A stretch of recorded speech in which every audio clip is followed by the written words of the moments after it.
자, 얘들아 가자. 지구 환경 변화와 인간 생활이라고 하는 거죠. 근데 여러분, 저는 여기 강의 어떻게 할 거냐면은 스토리텔링을 하게 됩니다. 그러니까 어찌 보면 교과서 순서 혹은 문제집 순서랑 좀 다를 수 있거든요. 알겠죠? 따라와 보세요. 자, 1번. 저는 가장 먼저 요것부터 이야기를 해야 돼요. 지구 시스템을 구성하고 있는 지구 시스템의 에너지원들 있죠. 에너지원. 가장 대표적인 친구 두 가지만 이야기할 거야. 여러분, 물론 당연히 이 지구 시스템을 구성하고 있는 에너지원은 태양 에너지, 지구 에너지, 세 번째 하나 뭐 있어? 조력의 에너지. 총 세 가지가 있지만 가장 큰 비중을 차지하는 거 두 가지만 이야기해 볼 거예요. 근데 크다고 이야기하기도 애매한 게 태양 에너지가 99.915인가? 뭐 엄청나게 많이 차지하고 있기 때문에 좀 그렇죠. 가보도록 할게요. 누가 봐도 이렇게 생긴 속눈썹 아니고 태양 에너지, 그지? 자, 그리고 여기에 이렇게 지구 한번 그려 넣어 보도록 하겠습니다. 가보자. 이 친구는 누가 봐도 태양 에너지야, 얘들아. 자, 대답할 수 있어야 돼. 태양 에너지는 어떻게 에너지를 생산하여 우리 지구로 제공해주고 있습니까? 융합한다 그랬죠. 무슨 융합? 수소 핵융합. 4개의 수소 원자핵이 하나의 헬륨 원자핵으로 변한다. 그죠? 두 번째 중요한 거. 어떤 형태로 우리 지구로 들어오고 있니? 형태. 바로 가시광선 영역이라고 이야기를 했습니다. 얘들아, 가시광선을 단 한 글자로 줄이면 뭐라고 이야기할 수 있어? 그렇지. 빛이라고 하는 형태로 제공해주고 있다. 그리고 우리 지구는 이 태양 에너지를 후루룩 짭짭 흡수하는 중이다. 이렇게 이야기할 수 있겠지요. 자, 그 다음 여러분, 태양 에너지의 플레임 뭐든 다 이야기하게 되면은 태양 복사 에너지라고 이야기하지, 그지? 그리고 아래쪽에 있는 이 지구 에너지도 여러분 따지고 보면요, 지구 내부 에너지라고도 부를 수 있고요, 지구 복사 에너지라고도 볼 수 있어, 그지? 자, 근데 키포인트. 지구는 어떻게 에너지를 생산하며 방출하고 있느냐? 이게 중요하겠죠? 지구 같은 경우는 몰라도 되긴 해. 근데 필기는 할게. 방사성. 동위원소에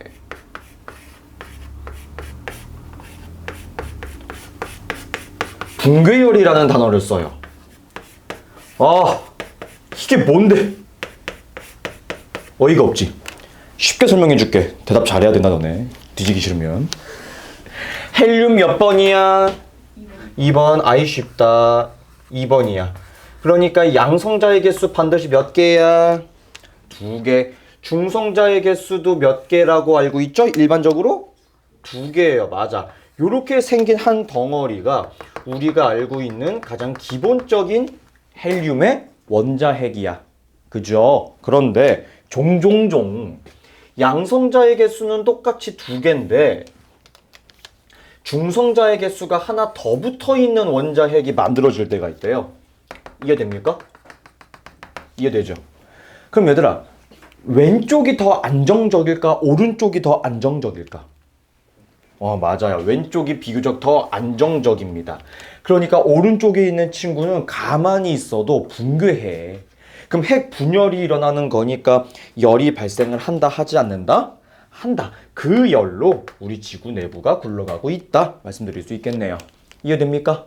됐죠? 자, 그 다음은 지구 내부 에너지, 지구 복사 에너지는 주로 적외선의 형태로 열 에너지를 방출하고 있다는 건데, 얘들아, 여기서는 시험 문제 안 나오니까 지금 우리 수업하는 2시간 동안만 기억하고 잊어버려도 돼. 알았지? 뭐냐면은 여러분, 이 적외선이라고 하는 지구 복사 에너지는요, 온도가 낮을수록, 오케이? 온도가 낮을수록 방출을 잘해요. 알겠어? 딱 이번 2시간 동안만 기억해줘. 알겠지? 좋아. 요렇게 우리 지구 시스템이 유지가 되고 있는 거야. 그죠? 자, 근데 우리가 지금 중점적으로 봐줘야 될 것은 바로 이 흡수라고 하는 단어랑 방출이라고 하는 단어를 조금 더 키포인트로 두면서, 흡수하죠? 복사의 형태로 흡수한다. 복사의 형태로 방출한다. 그렇지. 그것 때문에 나오는 두 번째 파트, 복사평형이에요. 복사평형. 무슨 소리야? 우리 지구로 태양 복사 에너지와 지구 복사 에너지가 있는데 그 두 에너지의 값이 어떻다는 겁니까? 평형을 이루고 있다. 어느 한쪽으로 치우친다? 아니다. 따라서 복사 평형에서 우리가 지금 하고자 하는 말은요. 우리 지구로 지금 들어오고 있는 태양 에너지의 흡수량과 그리고 우리 지구가 우주 공간으로 내보내고 있는 방출량의 총값이 어떻다는 거예요? 맞아요. 같다는 거예요. 요거 이야기하고 있는 겁니다. 이해됐죠? 자, 똑같은 그림을 그려볼 건데 추가되는 거 하나만 이야기 한번 해볼게요. 이렇게 태양 에너지가 있고요. 대신 이번엔 지구는 조금 이제 평평하게 이렇게 그릴 거야. 알겠지?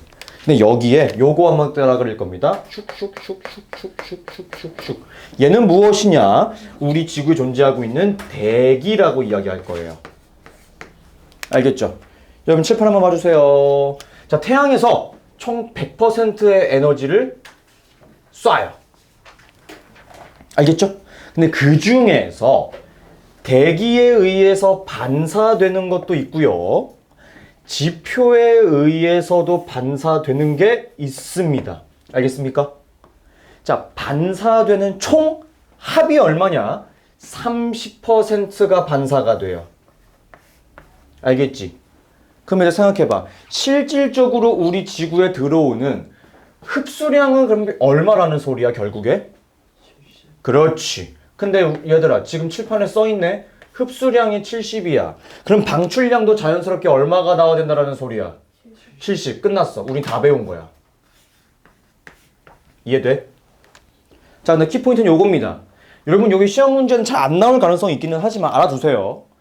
대기에서 반사되는 게 25% 정도, 지표에서 반사되는 게 5% 정도라고도 한대요. 그런가 보다 하시면 됩니다. 알겠죠? 왜냐면 이거는 교과서 따라서 28%와 7%로 바뀌는 경우도 있기 때문입니다. 알겠죠? 요거. 그럼 이제 70% 에너지를 우리 지금 흡수하고 있는 거네? 그치? 잘 봐. 대기가 흡수하는 것, 그리고 땅바닥이 흡수하는 것이 따로따로 있을 거야. 이해돼? 이해 안 돼? 이해되죠? 요거야. 자, 그 다음 여러분, 대기, 기권도, 우리 지구야, 지구가 아니야. 지구야. 따라서 대기에서 우주로 나가는 것도 있을까 없을까? 있어요. 지표에서 우주로 바로 나가는 것도 있어요 없어요? 있을 거예요. 그쵸? 이 총 합이 얼마라고요? 70이라고요. 이해됩니까? 됐죠? 자, 그 다음은 지표에서 바로 나가는 게 한 12% 정도. 오케이? 대기에서 나가는 게 한 58% 정도래요. 요렇게. 그래서 합쳐서 70이다. 느낌 왔지? 오케이? 근데 우리가 봐줘야 할 것은 이 옆에 있는 화살표예요. 땅바닥에서 대기로 이동하는 화살표가 하나가 있고요. 대기에서 지표로 내려오는 화살표가 하나가 있어요. 알겠습니까? 오케이? 우리는 요 두 화살표를 뭐라고 부르느냐? 지구 안에서만 에너지가 빙글빙글 돌고 있네. 그지? 이것을 우리는 온실 효과라고 부르게 됩니다. 온실 효과. 이해되죠? 여러분, 이 온실 효과는 무엇 때문에 일어납니까? 온실 기체 때문이죠. 뭐가 있냐면은 첫 번째 CO2, 이산화탄소. 그 다음 CH4, 뭐예요? 메테인. 그리고 사실 가장 센 온실 기체는 무엇이냐? H2O, 물입니다. 물, 수증기. 근데 얘들아, 우리 공기 중에 물이 없으면 비가 와, 안 와? 안 와. 그래서 어쩔 수 없이 이거는 건드리면 안 되겠지요. 그죠? 저는 여기 있는 여러분 숫자들을 암기하라고 하지 않을 거예요. 알겠어? 그냥 70대 70이라는 거 몇 가지 정도만 기억을 했으면 좋겠다는 마음에 이렇게 한번 써본 겁니다. 알겠어? 자, 근데 첫 번째로 내가 지금 이야기하고 싶은 게 쌤, 그러면 저 복사평형이라든지 온실 효과라고 하는 것은 반드시 있어야 되는 건가요? 없어야 되는 건가요? 그런 질문 한번 던져볼 거야. 봐봐. 여러분, 지금 우리 지구처럼 행성에 대기라는 것이 존재하게 되면은 무엇이 발생한다고? 맞아요. 온실 효과라고 하는 것이 발생해요. 자, 온실 효과라고 하는 것이 발생하면은 비교적 평균 기온이 어떻게 돼? 높아. 따뜻할 거야. 그 이유는 뭐냐면 여러분 잘 봐요. 자, 태양에서 에너지를 쏩니다. 그죠? 그럼 그 에너지가 방금도 우리 공부했지만 이 대기층에 의해서 일부는 튕겨나가고요. 일부가 들어와요.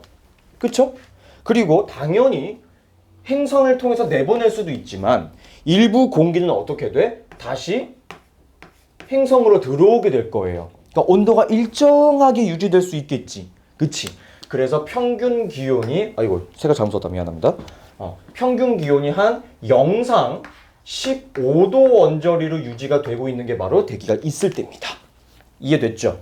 하지만 여러분 두 번째 수성이랑 달처럼 대기라고 하는 것이 존재하지 않는 천체 같은 경우는요 온실 효과가 발생하지 않아요.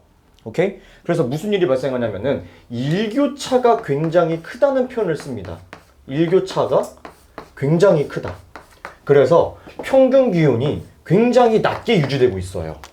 그 이유는 태양에서 날라온 태양 에너지, 즉 빛이 행성으로 들어올 때는 겁나 많이 들어와. 그래서 엄청 뜨거워지거든. 근데 밤이 되면, 지금처럼 밤이 되면 햇빛이 들어오지 않잖아. 그러면은 존나 추워져. 이해됩니까? 그래서 평균 기온이 얼마까지 떨어지느냐? 영하 18도까지 떨어집니다. 졸라 추운 거예요. 알겠지? 그래서 여러분 우리 지구는 바로 이 온실 기체 혹은 대기라고 하는 것 때문에 복사 평형이 너무나 알맞게 유지되고 있는 중이다 라고 볼 수 있겠습니다. 이해됩니까? 그쵸? 근데 얘들 생각해봐. 우리 지구는 태양 에너지가 많이 들어오는 곳도 있지만 적게 들어오는 곳이 따로따로 있어 없어? 있어요. 그쵸? 그거 굉장히 중요한 내용이거든요. 자 생각해보자. 나 왼쪽 지워볼게. 얘들아 무지성으로 대답해봐. 태양 에너지가 많이 들어오면 더울까 추울까? 더워요. 지구상에서 가장 더운 쪽이 어디예요? 적도죠. 그쵸? 그래서 여러분 제목이 이렇게 들어갑니다. 우리 지구는 위도별로 이 에너지라고 하는 것이 균형적이지 않아요. 불균형적이라고 합니다. 엥? 얘들 뭔가 이상하지 않니?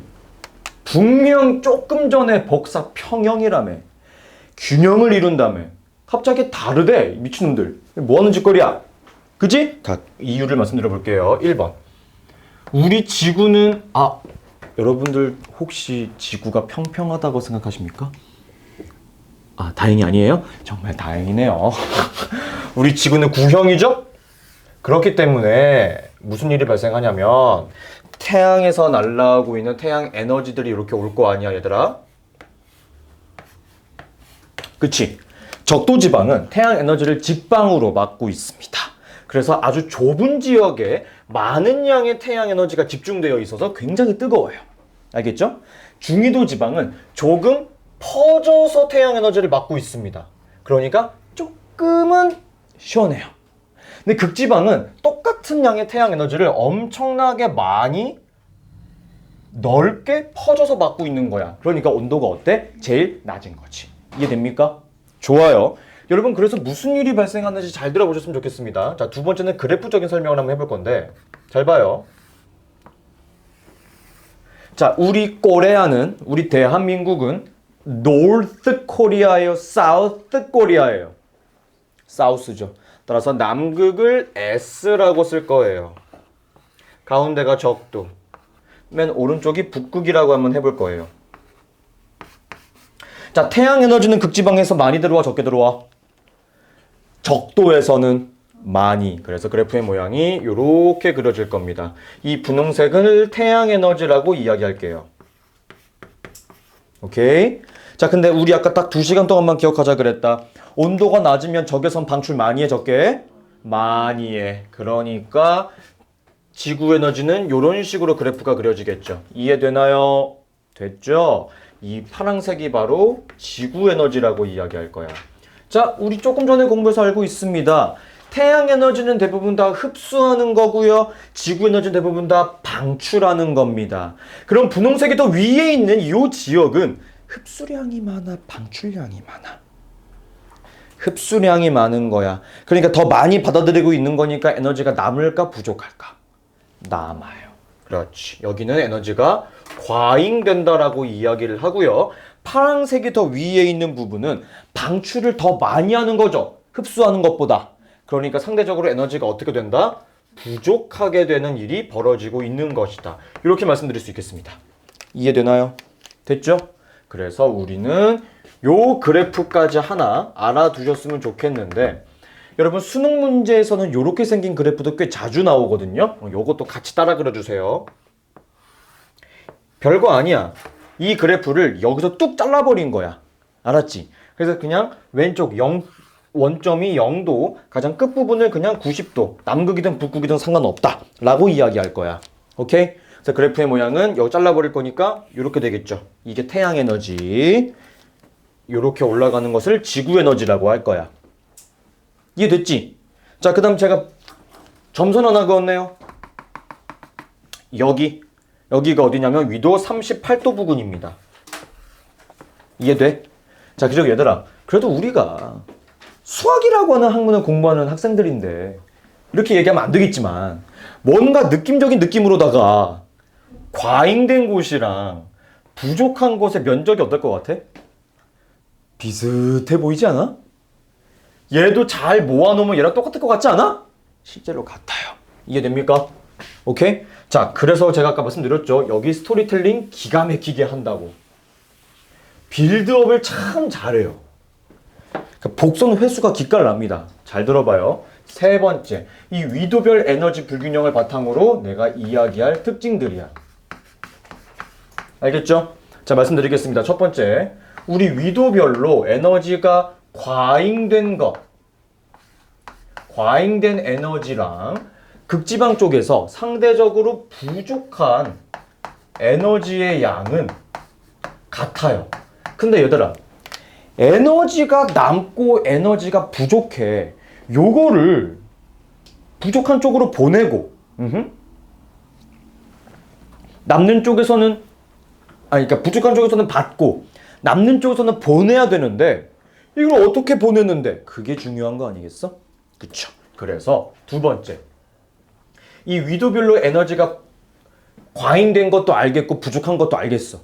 근데 이 에너지가 이동해야 될 거 아니야. 그쵸? 그래서 우리 지구는 이 에너지를 이동시킵니다. 그 이동시키는 방법이 무엇이냐? 스토리텔링 야무지다다 그랬지. 잘 들어봐. 바로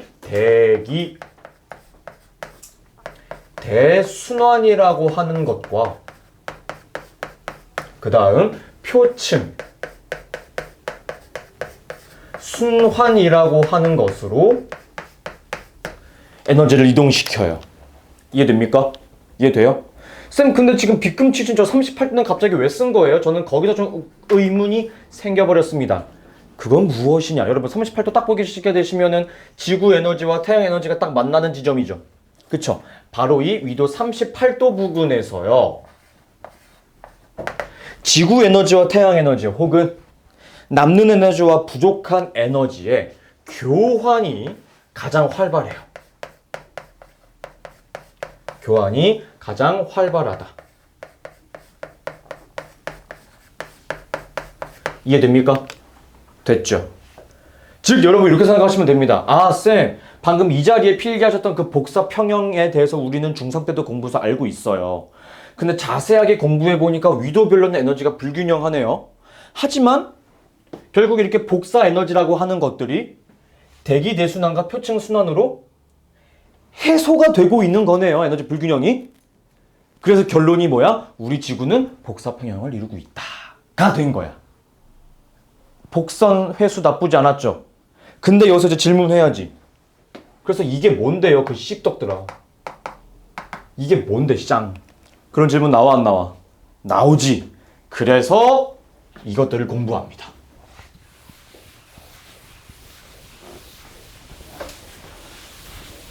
그래서 쟤네들을 공부하게 돼요. 번호가 딱 4번과 5번으로 강의가 끝나요. 이렇게 되면. 오케이? 가봅시다. 네 번째. 대기 대순환이야. 자, 여러분 이거 별거 없어요.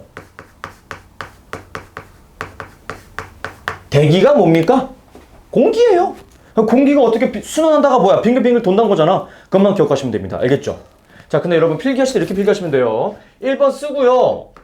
지구 저 반구 모양을 그릴 건데 조금 아래다가 그려주세요. 오케이? 조금 아래다가, 조금 아래. 한 이쯤에다가 요렇게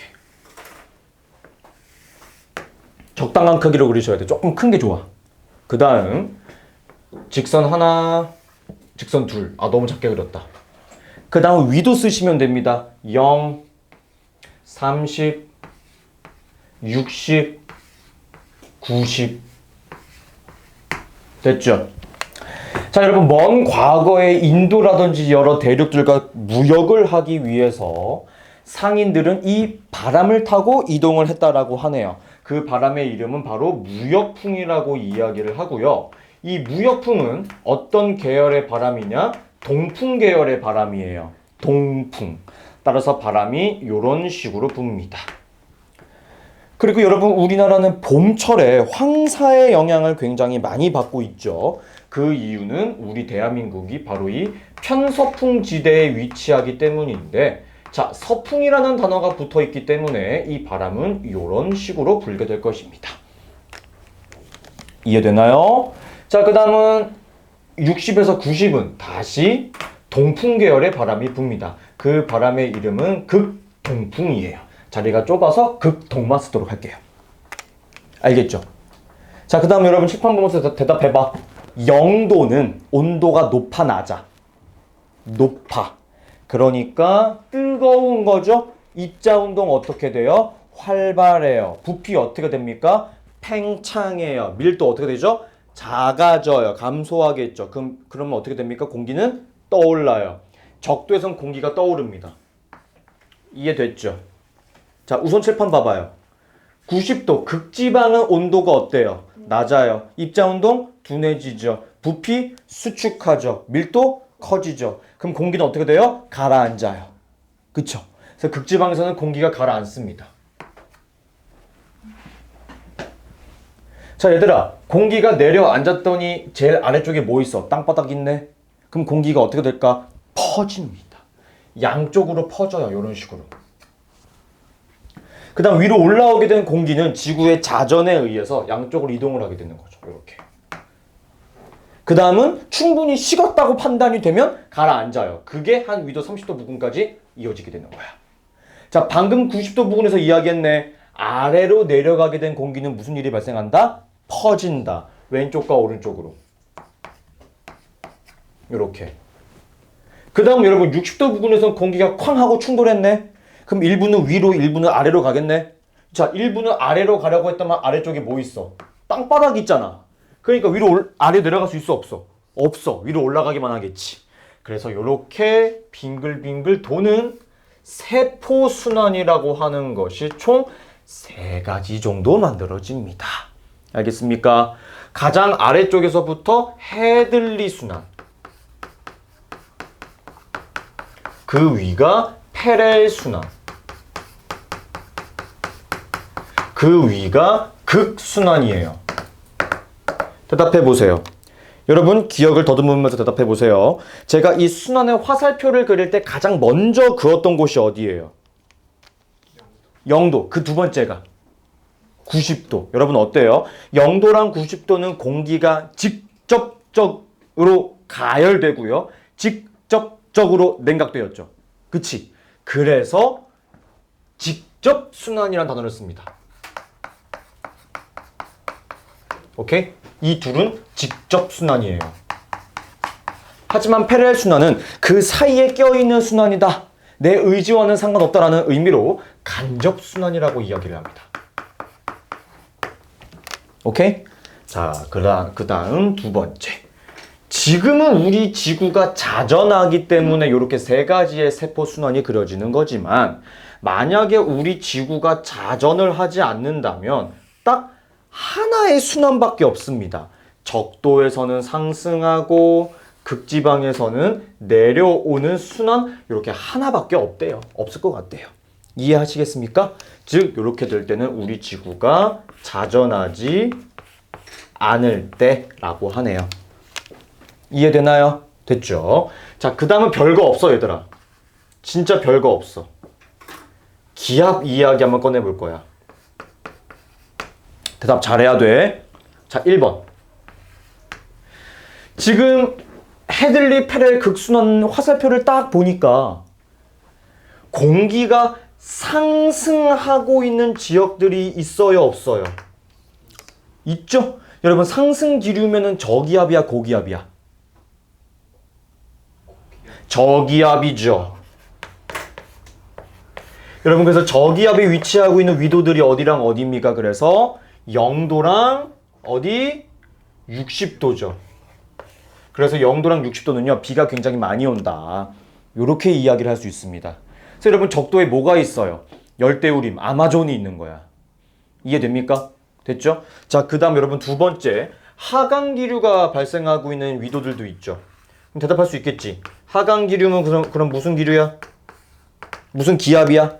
고기압. 고기압이 대표적으로 30도랑 90도 있죠. 근데 여러분, 그래서 하강기류가 크게 발달하게 되면은 무슨 특징이 있냐면은 사막기후가 많이 있어요. 그래서 여러분, 굉장히 큰 사막들이 사하라 사막, 뭐 고비 사막 이렇게 있을 거 아니야. 대부분 다 적도 쪽이 아니고 위에, 혹은 뭐 남반구는 좀 더 아래라고도 이야기할 수 있겠죠. 그쪽이 있습니다. 그래서 여러분들 모르는 거 두 번째. 여러분, 남극도 굉장히 큰 사막이에요. 기후로만 놓고 본다면. 강수량이 적고 그런 건조하기 때문에. 오케이? 쌤, 근데 북극은 왜 사막이라고 이야기하지 않아요? 북극은 대륙이 아니라 얼음 덩어리죠. 남극은 대륙이고. 이해됩니까? 알겠죠? 여러분, 사막이 무조건 뜨거워야 되는 거 아니에요? 그런 거 아니야. 강수량으로 판단한다. 알겠습니까? 됐죠? 자, 그 다음 마지막 다섯 번째. 표층 순환 한번 알아보자.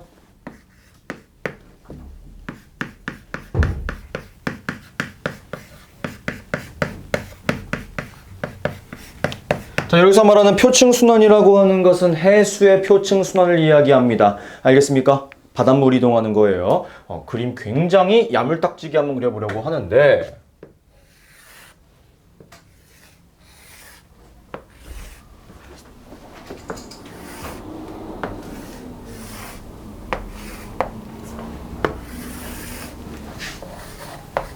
누가 봐도 세계지도죠? 대답. 네. 이 0도가 적도잖아, 얘들아. 그지? 네. 적도보다 위에 있으면 북반구야, 남반구야? 북반구. 아래쪽에 있으면 남반구야. 그러니까 적도보다 위에 있는 북반구에서 동풍결의 무역풍이 불 거 아니야? 그 무역풍 때문에 해류가 이렇게 이동을 하게 됩니다. 오케이?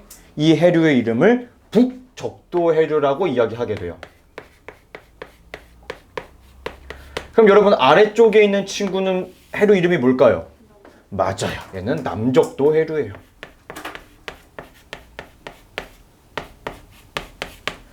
자, 그 다음 왼쪽으로 쭉 가다 보니까 대륙이 있네요. 그래서 이 해류들은 위랑 아래로 내려간다. 볼 수 있겠습니다. 오케이? 자, 그런데 북반구에서 위로 올라가는 해류의 이름은 우리나라 난류의 근원이 됩니다. 이름이 뭐게? 속상하네요. 쿠로시오 해류라고 합니다. 자, 그 다음 여러분, 여기에 겁나게 큰 섬이 하나가 있어. 오스트레일리아, 호주가 있습니다. 근데 여러분, 이쪽은 호주의 동쪽이니 호주의 서쪽이니? 동쪽이죠. 그래서 해류의 이름이 동오스트레일리아 해류라고 합니다. 오케이? 근데 김병겸 성격에 그걸 다 쓸 것 같아요? 안 쓰죠? 저는 동호주라고 쓸게요. 하지만 시험 문제에 동호주라고 쓰면 된다, 안 된다? 안 된다. 알겠죠? 자, 그 다음 여기서 이제 학생들이 조금 혼란을 느낄 수 있는데, 전 여기 노란색으로 씁니다. 이거 북태평양 해류거든요. 여러분, 북태평양 해류가 따지고 보면 난류는 맞아요. 알겠죠? 근데 딱히 시험 문제에서 안 나와요. 알겠죠? 난류를 북태평양으로 고르라는 문제는 없어요. 무슨 소리인지 이해돼? 자주 안 나올 거거든. 그냥 기억만 해놔, 알았지? 그 다음은 아래로 내려가요. 이때 미국의 한 지역을 지나갑니다. 어디를 지나가느냐? 캘리포니아 해류를 지나가요. 그래서 캘리포니아 해류라고 이야기를 합니다. 알겠죠? 자, 그 다음은 여기 이렇게 다시 오른쪽으로 이동하는 해류가 하나 있는데 이 친구는 남극 순환류라고 불러요. 그 다음은 대륙과 충돌하게 되면서 다시 위로 올라갑니다. 이 해류의 이름을 우리는 페루 해류라고 부르게 되는 거예요. 이해되니? 됐지? 자, 필기 하나만 하면 이제 다 끝난다. 따라와 보자. 1번. 여러분 지금 해류들 중에서 서쪽으로 이동하고 있는 해류들 보이세요? 대표적으로 누구랑 누가 있어요? 북적도 해류랑 남적도 해류 보이시죠? 여러분 쟤네 둘은요 어떤 바람의 영향을 받고 있습니까? 무역풍의 영향을 받고 있어요. 그죠? 그리고 두 번째, 해류들 중에서 지금 동쪽으로 이동하고 있는 해류들도 보이죠? 대표적으로 북태평양 해류랑 남극순환류가 있어요. 근데 얘들아 이름만 들어보면은 남극순환류니까 극지방에서 움직일 것 같잖아 얘들아, 그지? 근데 이 남극순환류는요 따지고 보면 편서풍대에 위치하고 있는 해류에 가까워요. 그래서 이름은 저렇게 붙여져 있지만 해류의 이동 방향 때문에 편서풍의 영향을 받고 있다는 거 꼭 기억해 주세요. 아시겠습니까? 됐죠? 자, 그 다음 세 번째로는 위아래로 움직이는 친구들도 있죠? 크로시오, 동오스트레일리아, 캘리포니아, 페루. 보이죠? 여러분 얘네들이 왜 이렇게 위아래, 즉 남북 방향으로 이동을 하게 되는 것인지 이유를 아십니까? 바로 쾅 하고 부딪힙니다. 어디에? 대륙에. 대륙과 충돌을 하기 때문에 이렇게 되는 것이다 라고 기억을 해두셨으면 좋겠네요. 이해됐죠? 자, 그 다음 여러분 제가 분홍색과 파란색으로 필기를 했어요. 왜 그랬을까? 바로 온도 때문입니다. 가볼게요. 첫 번째 한류부터 한번 이야기해 보려고 합니다. 코리안 웨이브가 아닌 차가운 바닷물. 여러분 한류는요 모든 해류들의 공통점이 한 가지가 있습니다. 고위도에서 저위도로 이동해요. 여러분 요거는 다른 말로 이렇게 해석하시면 되는 거예요. 위쪽에서 아래쪽으로 이동하게 되는 거예요.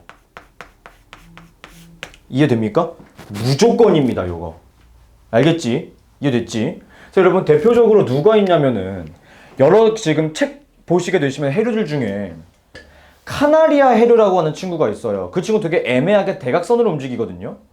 근데 걔 지금 위에서 아래로 내려오는 건 확실합니다. 이해돼요? 그럼 걔는 무조건 한류인 거야. 알겠지? 그거 꼭 기억해야 돼. 알겠죠? 자, 그 다음 여러분 온도가 낮죠? 온도가 낮아요. 온도가 낮으면 소금 많이 녹아, 적게 녹아? 적게 녹아. 염분이 낮아. 여러분 찬물에는 대신 기체가 많이 녹죠? 그쵸? 기체가 많이 녹아요. 자, 여기서 말하는 기체가 많이 녹는다라고 하는 것은 산소라든지 이산화탄소의 양이 많이 있다는 소리입니다. 그럼 결국에요, 애들이 광합성도 굉장히 잘 할 수 있기 때문에 플랑크톤의 양도 상대적으로 굉장히 많다. 이런 식으로까지 알아두셨으면 좋겠습니다. 이해됐죠?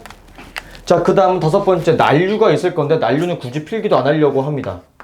그럼 난류는 어디서 어디로 움직이는 거야? 저위도에서 고위도로. 즉 아래에서 위쪽으로. 온도 높아? 염분 어때? 높아. 기체 적어. 플랑크톤의 양 적어요. 즉 여러분 대표적으로 저기 저 대서양 쪽에 멕시코 만류라고 있는 해류가 있어요. 여러분 그 친구도 보시게 되시면은 그냥 대각선으로 움직이거든요. 애매하게. 근데 결국에는 저위도에서 고위도로 이동하기 때문에 멕시코 만류도 난류에 속합니다. 알겠습니까? 그렇게 기억해 놓으시면 쉽게 풀 수 있을 거예요. 이해됐지? 여기까지입니다.